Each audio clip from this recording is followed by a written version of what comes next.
untuk head to head. Dan ini sebenarnya juga masih cukup fleksibel. Editnya ada di mana? Roamer kah atau di EXP kah untuk berhadapan dengan Ruby?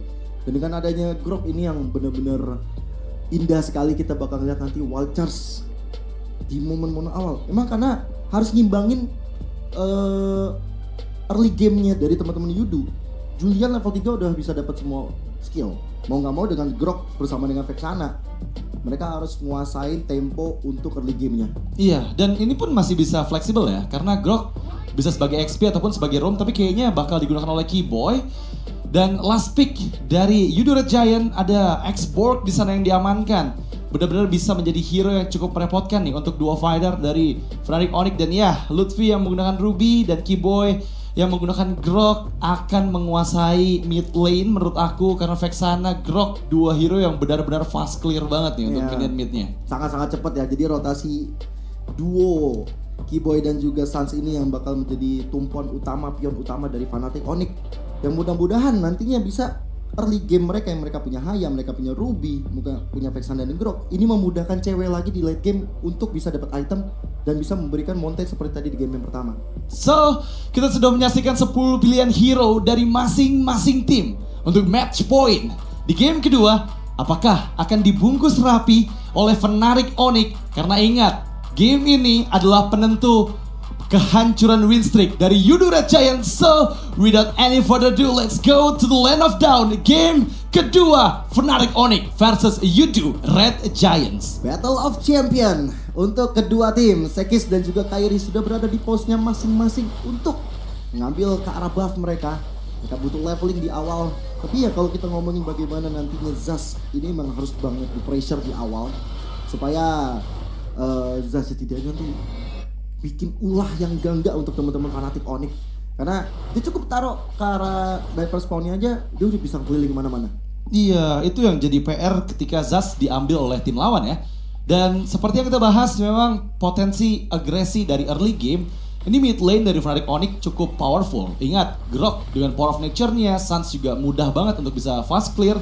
Tapi ada Little Wanderer yang diamankan oleh teman-teman dari Fnatic Onyx. Dan sekarang membuat adanya pergerakan ke bottom lane dari Yudu Red Giants. Ya, dengan Warcry yang udah pasti menjadi emblem wajib untuk Hayabusa, Season Hunter, Trio. Dan adanya adaptive damage juga yang dimiliki Swift. Ini ada attack speed yang dimiliki oleh Sekis.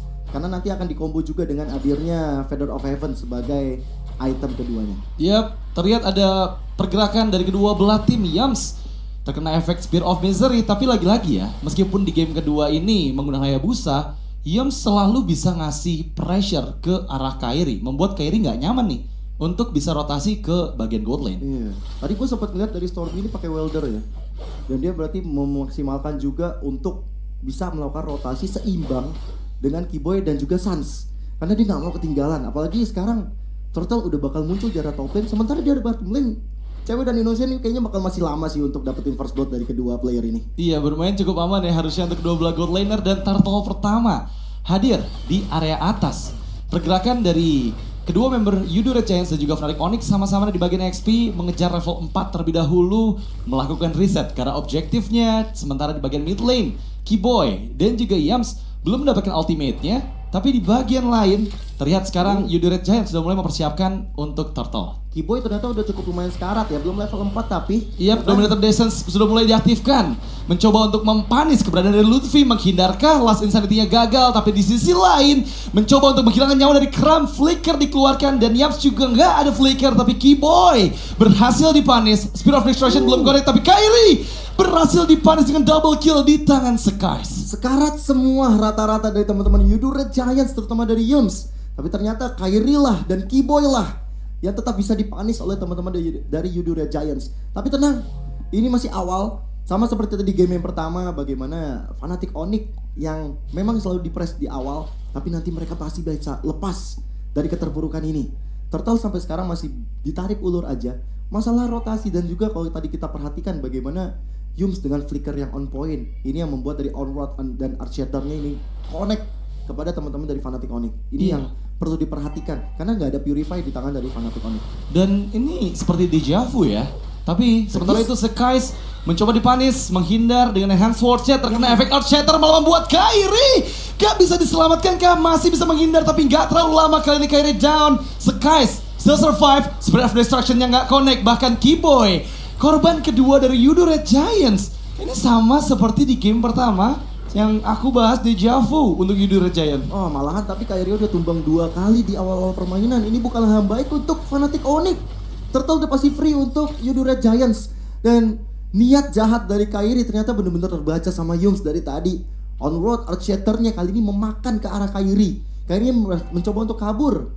Stormy udah siap juga untuk menghabisi nyawa dari Kyrie tersebut. Iya, dan 2 kali ada Spirit of Destruction yang belum connect dari CW atau CW ya. Ini cukup membuat Yudo Red Giants bisa kembali memegang kendali di early game. 3000 gap gold yuk. Mereka amankan di menit yang keempat. Akan cukup sulit untuk Fnatic Onyx nih untuk bisa mempanis member dari Yudo Red Giant karena semakin ditarik ke arah late game, power mereka akan semakin besar. Ya, itu kalau misalnya tadi 2 kali Spirit of Destruction-nya connect, mungkin akan beda cerita ya. Tadi di perang sebelum ini Sekis sudah cukup lumayan sekarat, tapi kalau misalnya tadi kena Spirit of Destruction kayaknya bisa balikin keadaan. Tapi untuk sekarang, tugas dari Fnatic Onyx kayaknya mereka harus coba untuk cari point shutdown. Earthshatter dibuka. Yap, kembali generasi Sanity. Suns mampu dipanis. Skies berhasil mengeksekusi Suns. Bahkan Kyrie kali ini bakal cukup kerepotan karena ya Orange Buff terpaksa men-trigger Retributions-nya untuk bisa diselamatkan dari Sekis. Waduh, ini dalam keadaan yang benar-benar terpuruk untuk teman-teman dari Fnatic Onyx. Lihat bagaimana rotasi dari Yudo Red Giants. Mereka sekarang menuju ke arah bottom lane.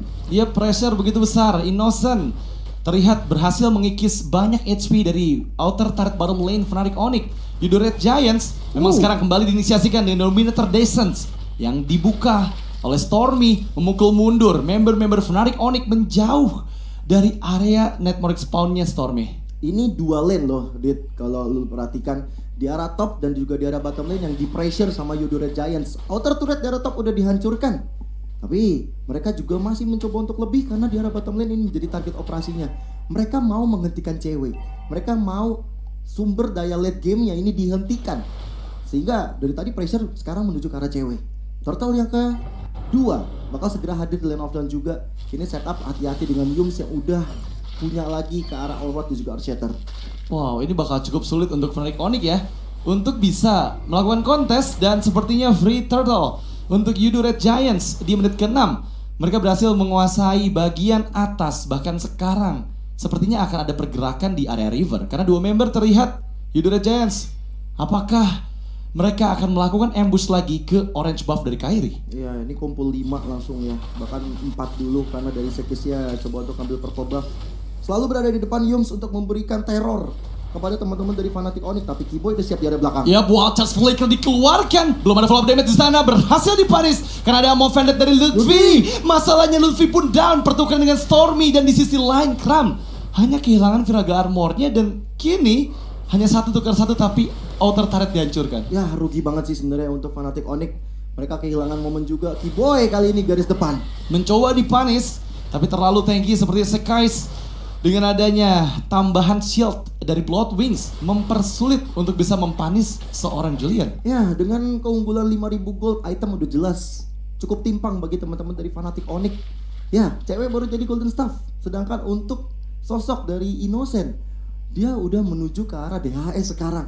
Dia udah punya corruption, dia punya golden staff, dan bahkan Blood Wings yang jadi item pertama dari Sekais. Ini kenapa dia berani main agresif. Dia udah punya dibalut absorb tambahan. Ada tambahan juga dari magic power dari Blood Wings tersebut.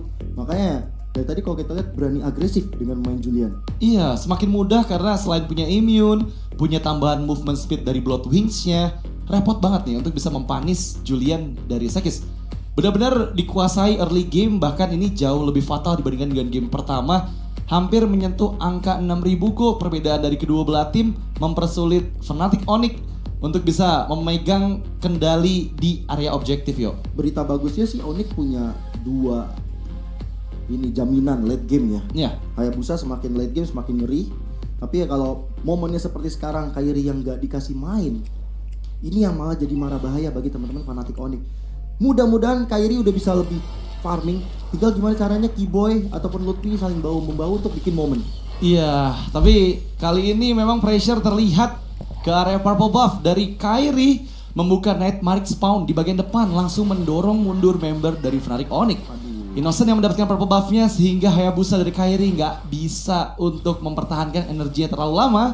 Dan salah satunya hal yang bisa mereka lakukan adalah memainkan landing jauhnya. Karena ya mereka punya dua hero yang powerful di split push. Masalahnya di game pertama cuma beda 2 level antara Kairi dan Sekis. Dan itu bisa dikejar. Sekarang perbedaannya 3 level. Sekis udah level 13, Kairi level 10. Bahkan purple buff tadi udah diambil. Purple buff dicuri. Sehingga membuat dari Kairi bakal kesulitan lagi nih untuk bisa mengejar level dari Sekis. Dan untuk sekarang mau gak mau, teman-teman dari Fnatic Onyx harus coba untuk bermain lebih defensif. Mereka udah gak ada outer turret lagi di 3 lane. Iya, dan sepertinya objektif Lord pertama juga nggak bisa dikontes ya. Meskipun ada Keyboy yang mempersiapkan ambushnya di bagian belakang dari area, Lord gagal untuk bisa steal Lord dari Yudu Red Giants dan harus sesegera mungkin recall agar nggak kepanis Keyboy yang ada di atas. Agak lumayan mengerikan ya, lumayan deg-degan apa yang dilakukan oleh Yudu Red Giants terhadap Fnatic Onyx. Walaupun memang perbedaan goldnya sekarang udah sangat jauh, tapi kita masih percaya akan adanya satu setup momentum yang dibangun oleh Keyboy. Apalagi di arah top lane, sekarang mulai ada sedikit skrimis-skrimis aja yang dilakukan oleh kedua tim.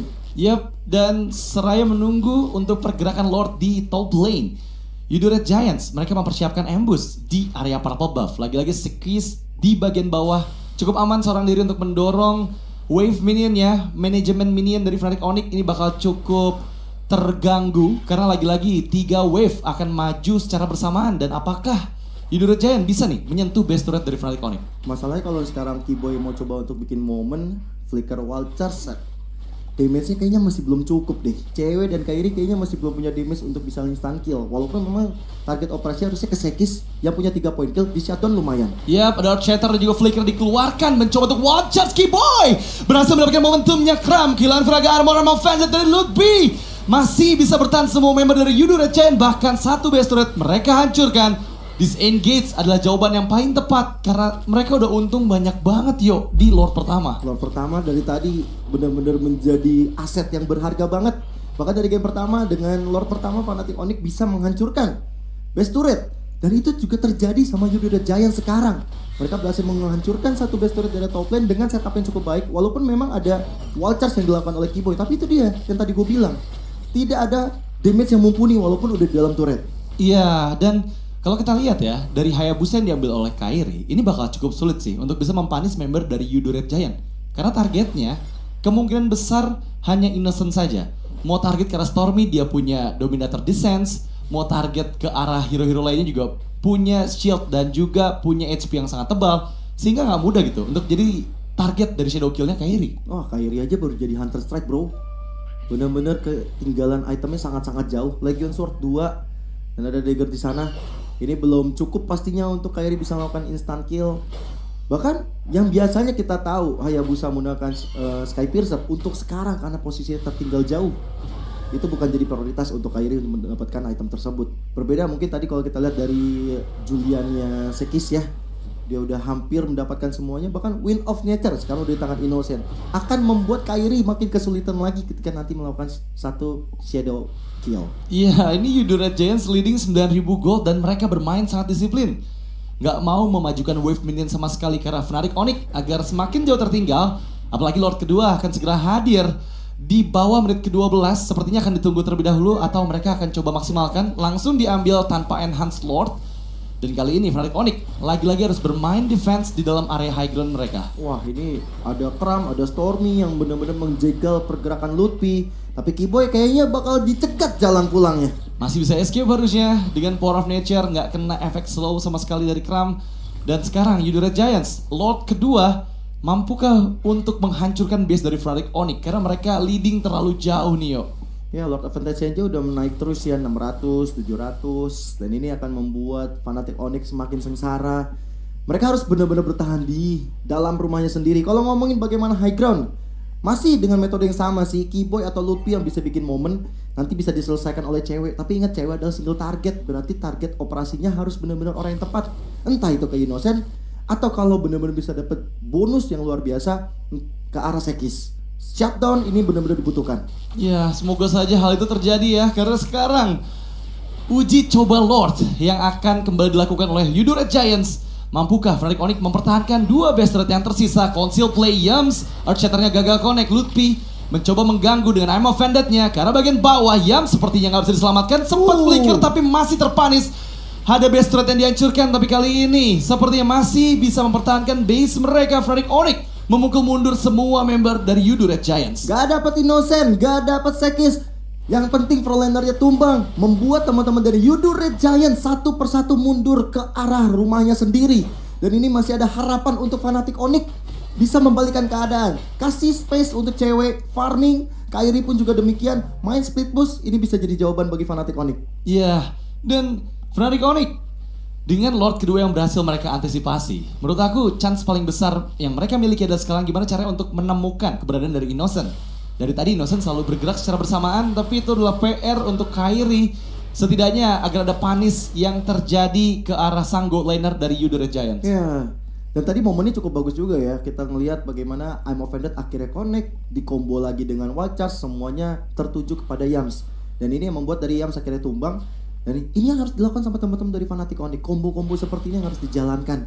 Karena cewek udah pasti posisinya bakal berada di belakang. Dia bakal siap untuk ngasih damage. Dia bakal nunjukin attack speednya seperti apa. Tapi hati-hati.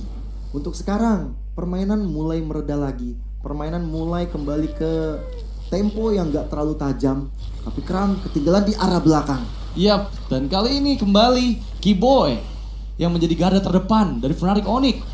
Mereka masih bisa selamat karena memang hanya Kram saja yang terlihat. Masalahnya ini mortality-nya masih belum hancur sehingga membuat Kram memiliki banyak lapisan HP pada saat coba diinisiasikan oleh Fnatic Onyx, Yudu Red Giants. Di sisi lain mereka benar-benar bermain seperti di menit-menit sebelumnya, sangat-sangat disiplin. Yuk. Iya lah, apalagi mereka udah unggul ya dari Yudu. Mereka nggak mau sampai kehilangan momentum seperti ini. Lord Enhance sudah dibuka, tapi lihat bagaimana Kram kehilangan tenaga armor. Dan coba untuk dipanis, dan masih ada beberapa hit terakhir. Kairi masuk kembali dengan Quad Shadow-nya di Lord ketiga yang kali ini hadir di menit ke-14. Dengan gak ada Immortal, seenggaknya jadi nafas nih untuk teman-teman Fnatic Onyx bisa mempanis Kram di next team fight ya. Harapan masih ada. Lord bakal coba untuk dirusuh oleh Keyboy. Ada Sans, ada Lutfi yang udah siap siaga. Cewek bisa hadir dengan Spear of Destruction. Kairi tinggal menunggu aba-aba. Dan ini adalah momen yang tepat karena Kram udah gak ada lagi Immortality. Kram hanya ada 2 lapis nyawa, tapi ada Conceal yang terdengar. Yap, Conceal dibalas Conceal. Tapi sepertinya fokus karena CW dan berhasil ditangkap. Yudu Red Giants benar-benar fokus untuk menghilangkan nyawa dari Moskov cewek. Dan mereka sekarang mendapatkan Lord ketiga secara gratis lagi. Waduh, ceweknya ke-expose tadi barusan sehingga membuat dari Yudu Red Giants punya chance besar untuk mengamankan game ini. Bahkan Keyboy Gak bisa untuk mampu dipanis karena Keyboy sekarang flicker di bawah flicker, immortality-nya gak ada. Amoven dikeluarkan dengan Eternal Guard, kehilangannya dari Lutfi dan Keyboy pun gak selamat. Menyisakan Kairi dan juga Sans. Di waktu yang bersamaan dengan Lord yang mendekat di bagian mid lane, fokus untuk mendapatkan base dari Fnatic Onyx, dan Yudu Red Giant menghancurkan base dari Fnatic Onyx di game yang kedua. satu sama tercipta seakan menjadi